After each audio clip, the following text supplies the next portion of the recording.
Good morning. Good morning We are going to Mandalay today. বন্ধুরা, আজকে আমরা local bus journey করব। Local bus হলে কি হবে, বাসটা ভিআইপি মানে লোকাল বান্ধবীর সাথে লোকাল ট্রান্সপোর্টেশন চলবো। সকাল বাজে 7টা, তাড়াহুড়া করে ব্রেকফাস্ট করে hi so bye bye, thank you.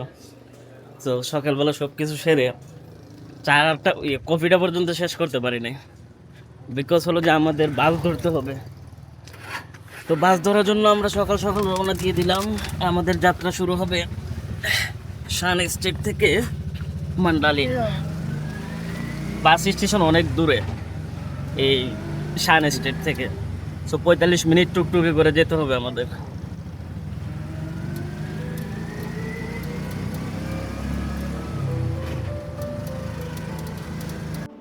বন্ধুরা, যাত্রা যেহেতু শুরু করছি, চলেন আপনাদেরকে কিছু মজার তথ্য শেয়ার করি। আমাদের এই যাত্রাটি হতে যাচ্ছে 300 কিলোমিটার জার্নি। যে জার্নি আমাদের প্রায় 8 ঘন্টা সময় লাগবে মান্ডালিতে গিয়ে পৌঁছাতে শান স্টেট থেকে। এবং যে রুটটি আপনারা দেখবেন আমাদের যাত্রা সময়ে, এটি কিন্তু ব্রিটিশ আমলে তৈরি করা এই রুট। এবং এই রুট তৈরি হয়ে আপনি অবাক হয়ে যাবেন, 1893 সালে এর হলো যে রুট নির্মাণের কাজ শেষ হয়, যেটি দিয়ে এখন আমরা যাত্রা করতেছি। এবং এটা শেষ হয়ে হলো যে আপনার 1902 সালে। এবং এরপর থেকে আস্তে আস্তে এই রুটে ছোট ছোট বাস, মিনি বাস যাত্রা শুরু করে। তবে এক্স্যাক্টলি আমি কোনো ইনফরমেশন পাই না যে বাস জার্নিটা কখন থেকে স্টার্ট হয়। তবে আনুমানিকভাবে ধারণা করা হয় 1902 সাল থেকে। এবং এর ভাড়া কত? আমাদের এই দূরত্বে 300 কিলোমিটার জার্নি 8 ঘন্টা যেহেতু করবো, এর ভাড়া হলো যে আপনার প্রায় 35,000 কায়াম, এই আপনার হলো যে মায়ানমারের লোকাল কারেন্সি। এবং আপনাদেরকে আরও একটা জিনিস বলে রাখি, টিকিট যদি কখনও কাটেন, কখনও যদি ভ্রমণ করেন, ডেফিনেটলি 1 থেকে 2 দিন আগে কাটার চেষ্টা করবেন। অনলাইন সার্ভিস অ্যাভেলেবেল আছে এবং ওদের এজেন্ট বিভিন্ন জায়গায় কিন্তু ছড়ায় ছিটে আছে। এখন কথা হলো যে আমরা যাচ্ছি কিন্তু শান স্টেট থেকে মান্ডালি। শান স্টেট হলো যে মায়ানমারের সবচেয়ে বড় রাজ্য। এবং মান্ডালি কিন্তু একসময় মিয়ানমারের রাজকীয় রাজধানী ছিল, যেখানে আমরা যাচ্ছি। মান্ডালি নিয়ে কিন্তু এর পরের পর্ব আপনারা দেখতে পারবেন। সো আমাদের এই সিরিজটা কিন্তু 1 থেকে শুরু হয়েছে এবং বর্তমানে যে পর্বটি দেখতেছেন, এর আগেও অনেকগুলো ভিডিও আপলোড আছে। আপনারা যদি পছন্দ করেন আমার ভিডিও, প্লিজ শুরু থেকে দেখে আসবেন, তাহলে আপনাদের বুঝতে আরও সুবিধা হবে। এবং শান স্টেট থেকে যখন আমরা যাব, এখানে কিন্তু আপনি অনেক আঁকা বাঁকা মোড় পাবেন। ভিডিওতে হয়তো আমি আপনাদেরকে বোঝাতে পারবো না তেমনভাবে, এত রোমাঞ্চকর এই জার্নিটা হতে যাচ্ছে, বিকজ পাহাড়ি পথ ধরে আমরা যাব। এবং যাওয়ার সময় কিন্তু আমরা বিভিন্ন কিছু দেখতে পাবো। বিশেষ করে হলো যে চার বাগান দেখতে পারবো, বিভিন্ন লোকাল ফল ফ্রুটের বাগান দেখা যাবে। তবে হয়তো জানি না ভিডিওতে কতটুকু শো করতে পারবো। এই 8 ঘন্টা যাত্রীতে ওরা 8 ঘন্টা জার্নিতে 2 থেকে 3 বার বাস স্টপ দিবে। নাস্তার জন্য একবার দিবে, লাঞ্চের জন্য একবার দিবে। এবং তখন কিন্তু এখানে বাথরুম ওয়াশরুম সব সারা যাবে। তবে দুঃখের বিষয়, এই লং জার্নিতে ওরা ভিতরে টয়লেট সিস্টেম রাখে নাই। তবে আমি থাইল্যান্ড সহ বিভিন্ন দেশে দেখছি লং রুট যেগুলো থাকে, বিশেষ করে 200 কিলোমিটার উপর জার্নি হলে তারা ভিতরে ভিআইপি সার্ভিস নামে ওরা হলো যে ছোটো একটা টয়লেটের ব্যবস্থা করে রাখে, কারণ অনেকেরই ঘন প্রস্রাবে ধরে যাত্রার ক্ষেত্রে। এই জিনিসটা ওদের রাখা কিন্তু উচিত ছিল। তবে আমরা আমাদের যাত্রাটা এখান থেকে শুরু করি। এই ছোটো ইনফরমেশনটা দিয়ে রাখছি যাতে আপনাদের বুঝতে সমস্যা না হয়। এবং কখনও যদি প্রথমবার জার্নি করেন মায়ানমারে, আপনাদের আশা করি ভিডিওটা উপকারে আসবে।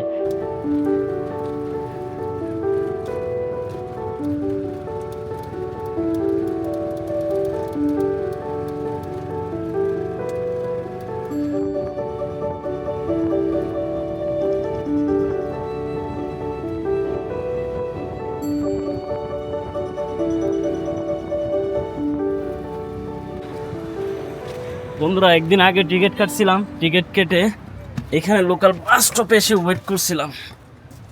টিকিটটা অবশ্যই কিন্তু মাস্ট বি একদিন আগে কাটতে হবে আপনাকে, না হলে কিন্তু নিশ্চয়তা নিয়ে আপনি যেতে পারবেন। মিমি, Yeah, my seat number 7. 70 here. Hiya. Yes, here. Okay, this is my seat number.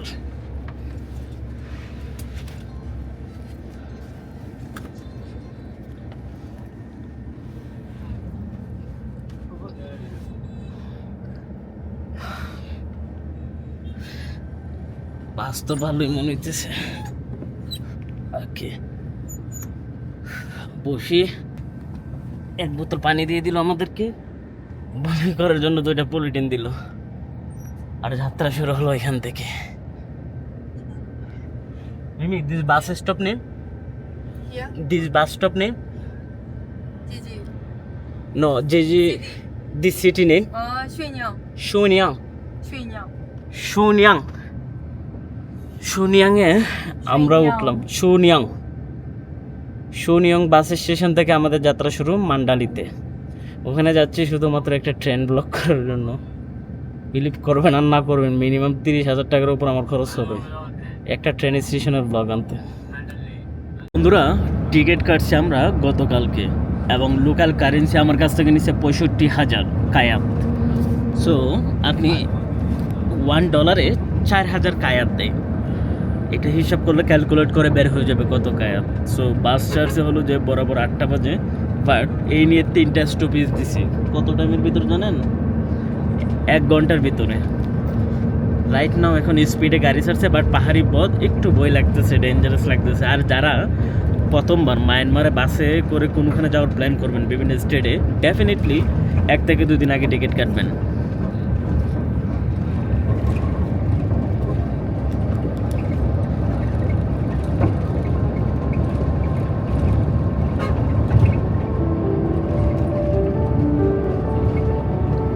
বাহিরে প্রচুর বৃষ্টি, ওয়েদারটা কেন জানি একটু মনমরা। এরকম ওয়েদারে পাহাড়ে স্লাইড হয়।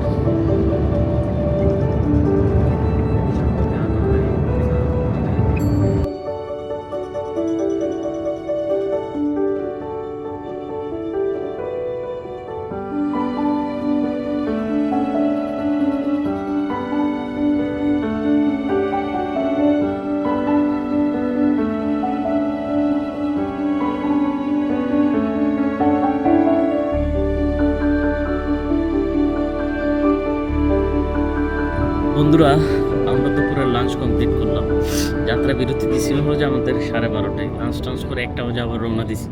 সবচেয়ে দুঃখের বিষয় কি জানেন? এগুলো বাসে সেটা হলো যে মারাত্মক লেভেলের দুর্গন্ধ, যেগুলো শোয়ার মতো না। এত দুর্গন্ধ বলার বাহিরে। এবং আমি সিট 2টা নিয়েছিলাম যাতে একটু কমফর্ট ফিল করে মতো, বিকজ আমার পাশে ব্যাগ ট্যাগ আছে, এবং আমার ফ্রেন্ডকে পিছনের সিটে একটা দিছি, ওর একটা সিটে আনাম।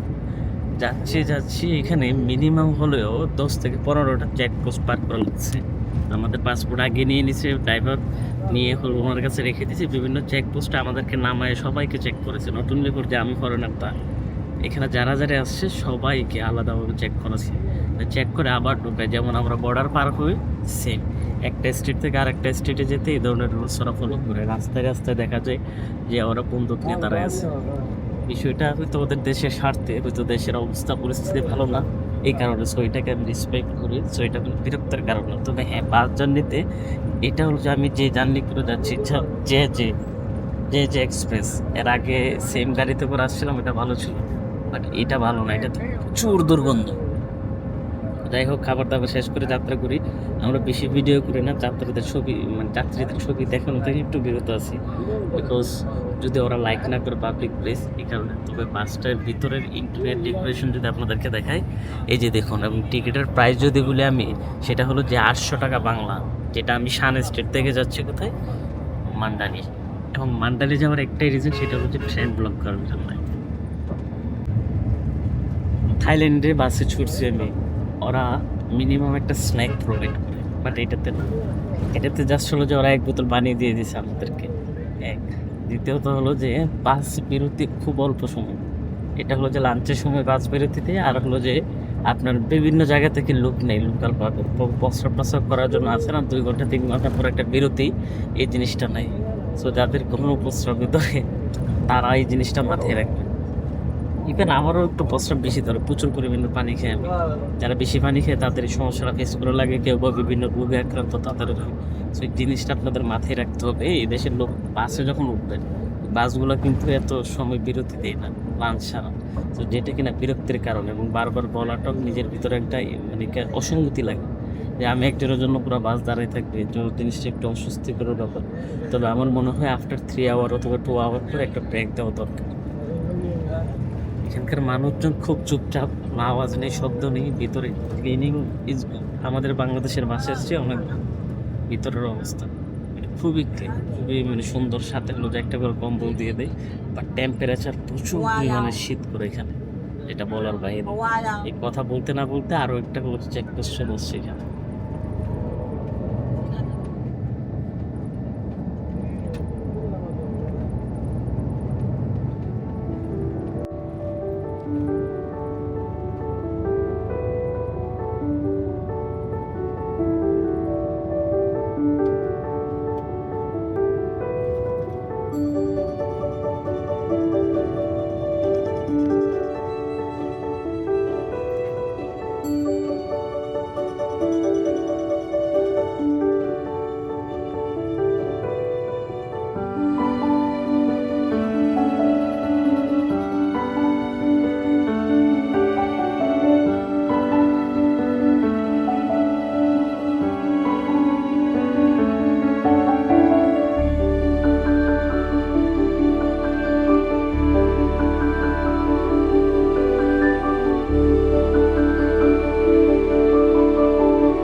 বাসের টিকিট কোথায় থেকে কাটবেন সেটা হলো যে প্রত্যেকটা জায়গাতে জায়গাতে ওদের এজেন্ট আছে, 10% কমিশনে ওরা ওদের এজেন্ট রাখে। সো আমি শান স্ট্রিট থেকে কাটছিলাম, বেসিক্যালি 60,000 কায়াত ছিল, যেটা কিনা আমি 5,000 টাকা বাড়তি দিয়ে ওদের কাছ থেকে আমি কেটে নিছি। এবং যে কোনো স্টেটে গেলে যে যে এক্সপ্রেসের এজেন্ট পাওয়া যাবে, এটা গুগলও পাবেন আপনি সার্চ করলে, অথবা যে হোটেলে থাকবেন অথবা কোনো ট্যুর গাইড থাকলে তাদের হেল্পও আপনি নিতে পারেন। তবে চেষ্টা করবেন হলো যে বাসগুলো সকালের বাস ধরার জন্য, রাতের বাসে একটু বিরক্তকর। এইসব বাসে ভালোভাবে ঘুমও আসবে না। বাসগুলো সাধারণত ছাড়ে ভোর 5টা থেকে 8টার ভিতরে, আর একটা বাস ছাড়ে হলো রাত 8টা থেকে রাত 10টার ভিতরে, সেটা হলো যে রাতের বাসগুলো। তো আমার মনে হয় আপনি সকালের বাসটা নেওয়াই বেটার, যেটা আমি নিছি। এবং জায়গায় জায়গায় লোক নেই, জায়গায় জায়গায় লোক থামাই, এটা খুবই মারাত্মক ব্যাপার। মানে লোকাল বাসে উঠছি তাই বলে এত জায়গায় লোক নেবে, মিনিমাম 4-5টা স্টপেজ দেওয়া যায়, বাট প্রচুর, এটা মানে ইরিটেটেড লাগছে। এটা সুন্দর জিনিস। এখানে কিন্তু বৃষ্টি হয়েছে কিছুক্ষণ আগে, দেখুন গাছে কি সুন্দর ফুল ফুটে আছে।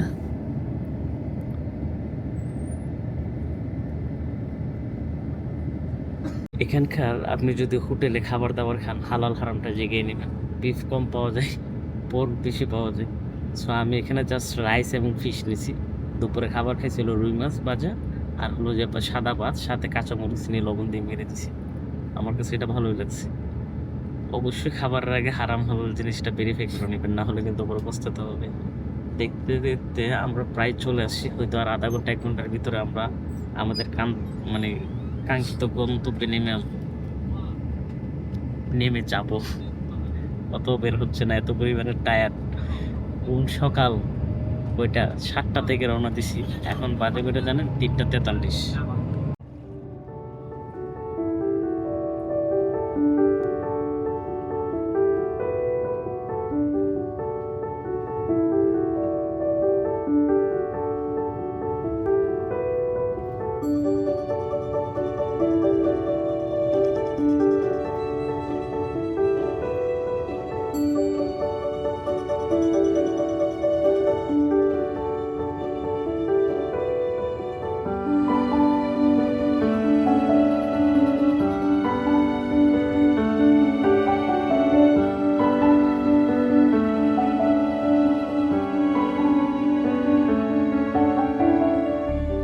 বন্ধুরা, আমরা চলে আসছি আমাদের সেই গন্তব্যে।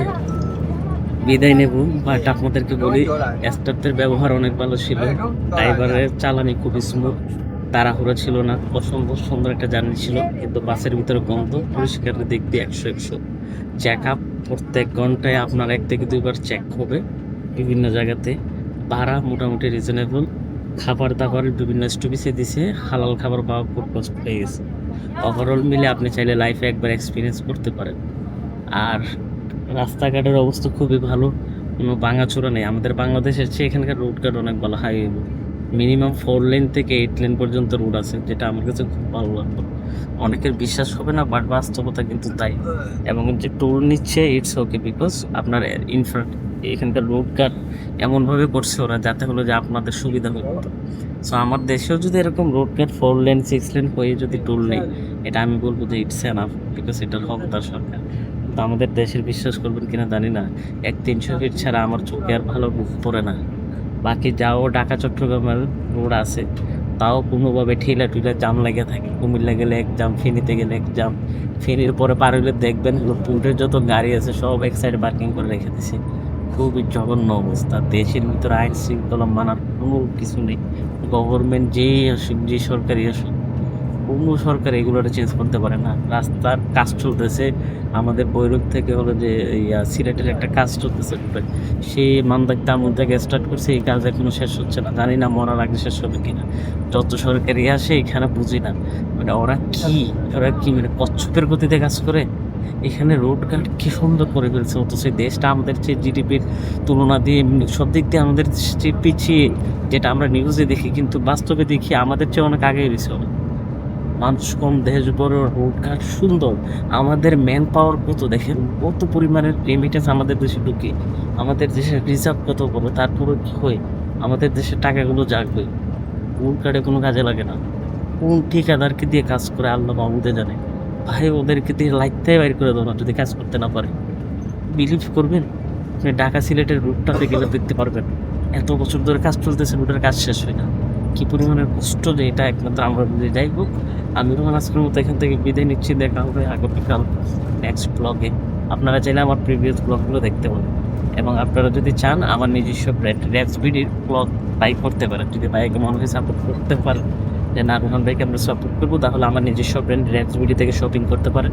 ফিজিক্যাল শপ, ভৈরব বাজার, নদী বাংলা সেন্টার পয়েন্ট, 2য় তলা, 14 নম্বর শপ। যারা নরসিংদী, ব্রাহ্মণবাড়িয়া এবং যে আশুগঞ্জ, গুলিয়ারচরের আশেপাশে আছেন, তারা চাইলে কিন্তু আমার ফিজিক্যাল শপ ভিজিট করতে পারেন। অ্যাড্রেসটা আমি আবারও বলতেছি, ভৈরব বাজার বাস স্ট্যান্ড সংলগ্ন, নদী বাংলা সেন্টার পয়েন্ট, 2য় তলা, 14 নম্বর শপ।